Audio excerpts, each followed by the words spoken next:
নমস্কার বন্ধুরা, পরমেশ্বর মিনিস্ট্রি পাওয়ার এই ইউটিউব চ্যানেলে আপনাদের সবাইকে মন থেকে ধন্যবাদ, আন্তরিকভাবে নমস্কার জানাই। তো পরমেশ্বর পিতার বাক্যের বিষয়ে আলোচনা করি প্রতিনিয়ত এই চ্যানেলে। আর আজকে ভিডিও থাম্বনেল দেখে নিশ্চয়ই বুঝতে পেরেছেন ভিডিওটি কোন টপিক। কারণ কি আজকে ভিডিও থাম্বনেলে বলা হয়েছে পরমেশ্বর নিজেকে প্রকৃত ঈশ্বর বলে দাবি করে। কিন্তু কেন?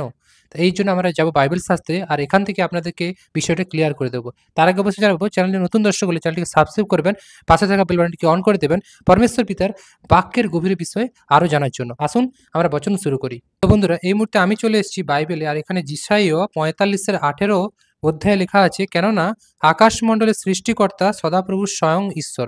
দেখুন, আকাশমণ্ডলের সৃষ্টিকর্তা অর্থাৎ সারা জগৎ নির্মাণ করেছেন পরমেশ্বর, এবং আকাশ যেটা দেখতে পাচ্ছেন, যেটা আপনাদের মাথার উপরে ঝুলে আছে, সেটা আকাশ, যেটা পরমেশ্বর এমনভাবে বানিয়েছে কিন্তু সেটা ভেঙে পড়ে যায়নি। কারণ কি মানুষের তৈরি ঘরবাড়ি ৫ বছর কি ১০ বছর ২০ বছর টিকে, কিন্তু পরমেশ্বরের তৈরি এই আকাশ অনন্তকালের জন্য তৈরি, কখনো সেটা ভেঙে পড়ে যায়নি। তাই আকাশমণ্ডলের সৃষ্টিকর্তা সদাপ্রভু স্বয়ং ঈশ্বর, অর্থাৎ তিনি পরমেশ্বর, তিনি নির্মাণ করেছেন, যিনি পৃথিবীকে সংগঠন করিয়া নির্মাণ করেছেন। পৃথিবী, এই যে পৃথিবী দেখছেন, যা কিছু দেখছেন, সব কিছু পরমেশ্বর তিনার প্ল্যানিংয়ে তৈরি করেছেন।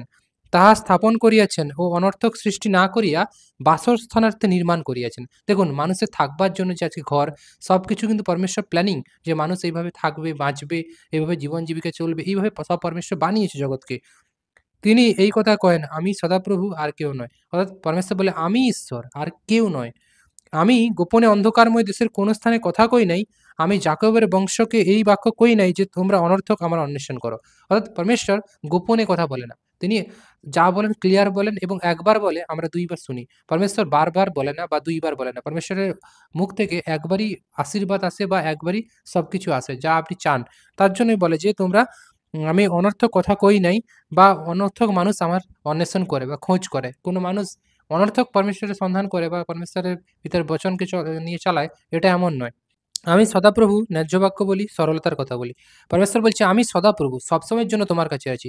তুমি যখন আমাকে বিশ্বাস করেছো, বিশ্বাসের অনুসারে চলছো, আমার পরমেশ্বরের পিতা বলে যে তার ব্যবস্থা অনুসারে, ঈশ্বরের ব্যবস্থা অনুসারে, তখন পরমেশ্বর বলে যে আমি ন্যায্য বাক্য সবসময় তোমাদেরকে বলছি এবং সরলতার কথা বলি।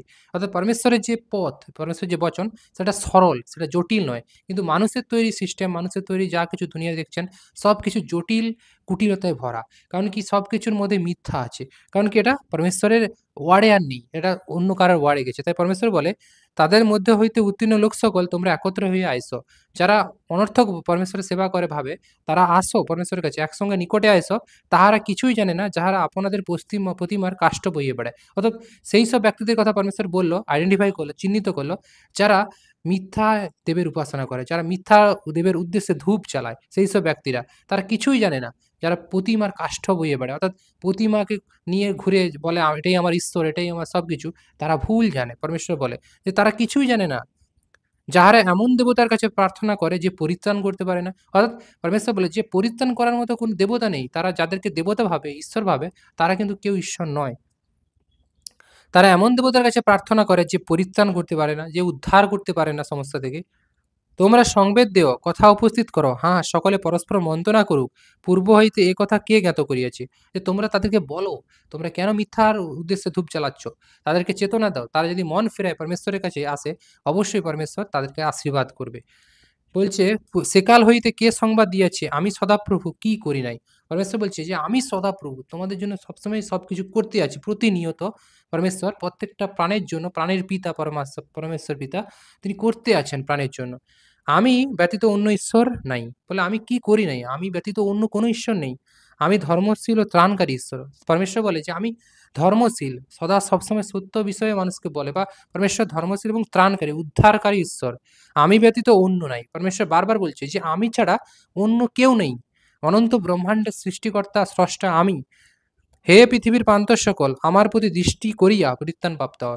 যে হে পৃথিবীর মানুষেরা, হে পৃথিবীর জগতীর্ণ মাসি লোক সকল, তোমরা পরমেশ্বরের দিকে তাকাও। পরমেশ্বরের দিকে তাকিয়ে তোমরা পরিত্রাণ প্রাপ্ত হও। আমি আপন নামে শপথ করিয়াছি, আমার মুখ হইতে ধার্মিকতা নির্গত হয়েছে। অর্থাৎ পরমেশ্বর পিতা বলে যে আমার কাছ থেকে সবসময় ধার্মিকতা আসে। অর্থাৎ সবচেয়ে সুন্দর বিষয়টা আসে। কোনো মন্দ বিষয়ে আমার ওয়ার্ডে স্থান নেই, পরমেশ্বর বলে। বস্তুত আমার কাছে প্রত্যেক হাঁটু পাতিত হইবে।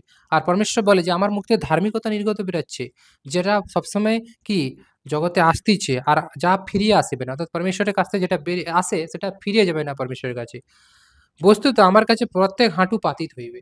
বলছে যে প্রত্যেকটা হাঁটু, প্রত্যেকটা মানুষ একটা সময় এসে পরমেশ্বরের কাছে নত হতে বাধ্য হবে। তখন এসে স্বীকার করবে, তুমি জীবন্ত ঈশ্বর। আমরা যাকে আরাধনা করতাম তারা কেউ স্বভাবত ঈশ্বর নয়। কিন্তু ঈশ্বরের তৈরি সব সৃষ্টি।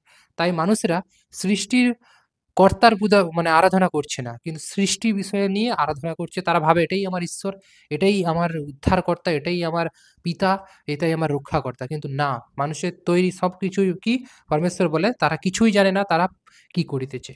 তো এখানে বলছে, লোকে আমাকে বলিবে কেবল সদাপ্রভুতে ধার্মিকতা শক্তি আছে। যখন পরমেশ্বরের কাছে প্রত্যেকটা জিহা হাঁটু পাতিত হবে, যেসব মানুষেরা বিভিন্ন জায়গায় রোগ ব্যাধি থেকে, বিমারি থেকে চাঙ্গা হয়ে আজকে পরমেশ্বরের ভবনে এসে সুস্থ হয়েছে, এমন কোনো জায়গায় যায়নি, কেউ তাদের বিপদ কোনো রোগ ভালো করতে পারেনি। সেইসব ব্যক্তিরা আজকে পরমেশ্বরের ভবনে এসে সুস্থ হয়ে তারাই বলে, "পরমেশ্বর পিতা আপনার ধন্যবাদ। মহান যিশুর নামে আপনি জীবন্ত ঈশ্বর।" আমরা শপথ করছি মানুষের জিভ থেকে। পরমেশ্বরের বচনে লেখা আছে, প্রত্যেক জিহা শপথ করবে। প্রত্যেকটা জীব জিহ্বা শপথ করছে। লোকে আমাকে বলিবে কেবল সদাপ্রভুতে ধার্মিকতা ও শক্তি আছে। তখন লোক, জগতের মানুষেরা তখন বলবে যে, "না, কেবল পরমেশ্বরের কাছেই জীবন আছে।" আজকে মানুষ বলছে, জগতের মানুষেরা বলছে যে, "হ্যাঁ, পরমেশ্বরের কাছে গিয়ে আমরা সুস্থ হয়েছি, চাঙ্গাই পেয়েছি, আজকে নতুন জীবন পেয়েছি।" মানুষ বলছে। তাহলে পরমেশ্বরের বচন পুরা হয়ে যাচ্ছে। আমেন। তাহারই কাছে লোকেরা আসিবে এবং যে সকল লোক তাহাতে বিরক্ত তাহারা লজ্জিত হবে। যারা নিন্দা-মন্দ করে, যারা আপনি যিশুর অনুসারে চলেন, পরমেশ্বরের ভবনে যান, আপনাকে দেখে নিন্দা তাড়না করে যেসব দুষ্ট আত্মারা, তারা লজ্জা পাবে। সদাপ্রভুতেই ঈশ্বরের সমস্ত বংশ ধার্মিকতা শ্লাঘা করিবে। অর্থাৎ পরমেশ্বরের কাছেই এসেই সমস্ত মানব জাতির উদ্ধার, পরিত্রাণ, ছুটকারা পাবে। এটাই পরমেশ্বরের বচন বলে। আর যদি আপনি বিশ্বাসী হন আর পরমেশ্বরের বচনকে মেনে চলেন, তাহলে অবশ্যই এই বচন আপনার জীবনে কাজ করবে। কারণ কি এই বচন জীবন্ত কার্যসাধক।